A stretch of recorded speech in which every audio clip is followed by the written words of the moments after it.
Ka Assembly Committee on Empowerment of Women ha ka jelang ka basyong menta ka sni klai kren saniba halo ka ejar persya yo meli ka NPP Thomas Sangma ubalasya ujor persya ringkat ka jingkno bola thombor ya kwe ka kentai ha ka jingkren bagilat pathai ku bor ka chairperson ka committee kalau ong ba kani ka committee klai kren bot DGP lem ki SP halo kani ka jingkno bat bor persya yo meli ka North Tura namar kilat pathai ku bor ki pau shipang ki ong ba ka don ka ejar bat shipang pat kadon ba ong balaweng no ya ke ejar nakaliang ka Dr. Amprin kalau ong ba naka jingyo ban puli ya kini ki khubor ka committee kalau khot yu DGP ban klibnya syapang ke ejar la kadon ne kam don shisha bat ban yakran ni ki kendon ki belapan ngat hadin ke jing ujor ka Dr. Amprin kalau ong ru ba ka committee ka sngokumen ban yo jingtep no DGP bala register mukodama ya kani ke ejar hasada PS ha ka shitarik ujeliu bat ka jingtep ka bayo kalong ba ki pulik laya sakmat man pulang jeng toket kat kum ki kendon an Shushu kalau ong ba ka committee kalai kren sani halo ka jingdon ki jing persang man penleran ya katei ka kenthei lengba ki jing tho hakiran san social media bat ki jing kren lorni ki ba omi hap sapang ka jinglong jingman jongka bat ki lakentu ya ki pulet man pai bnya ya kane. We discussed a few very important agendas. The first thing was that we talked to the DGP of Meghalaya Police of the state of Meghalaya to inquire onto the details of this alleged rape case against the Honorable MLA of North Tura. Because the media was giving us very conflicting, interpretations. On one day they said there was this FIR filed, and then on the next day they say, the victim may withdraw FIR. So we were getting very confused. So we thought that it would be the best thing is to have the Zoom meeting, invite the DGP of the government of Meghalaya, and ask him as to whether or not this FIR really existed, what were the sections of law under which this FIR was filed, and whether or not it is a fact that the complainant or the victim of rape would withdraw her FIR, and whether it is a possibility. So we were able to get a lot of clarity on the matter. And yes, we are happy to hear that from the DGP himself that a case has been registered at Sadar under section 1546 and 76-506 IPC on the 1st of June.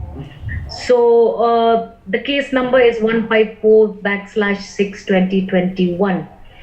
So clearly the DGP in our deposition and in our interaction with him has indicated, yes, this is a real case, and yes, it has happened, and that the police have begun their investigations, and that everything was going as per law.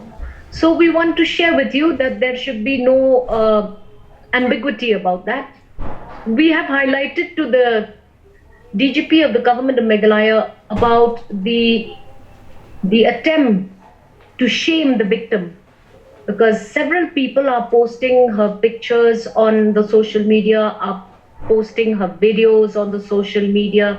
There's a lot of unnecessary gossip going on social media about her integrity, about her background, and we have requested the police to study these attempts to shame the victim, because this in itself is a violation of law.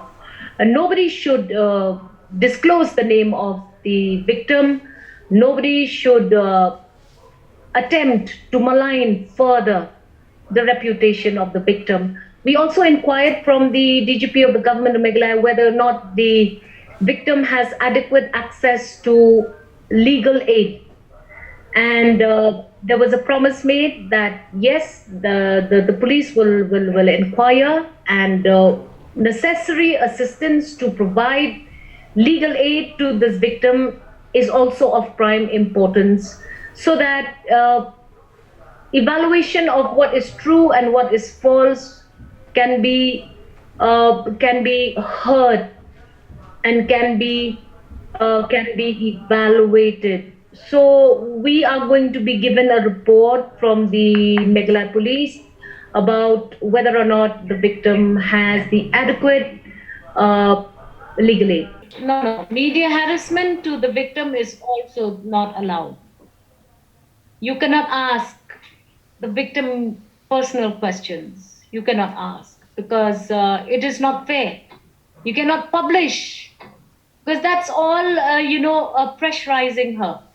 So, as per the DGP's report to the committee, the investigation on the case is on.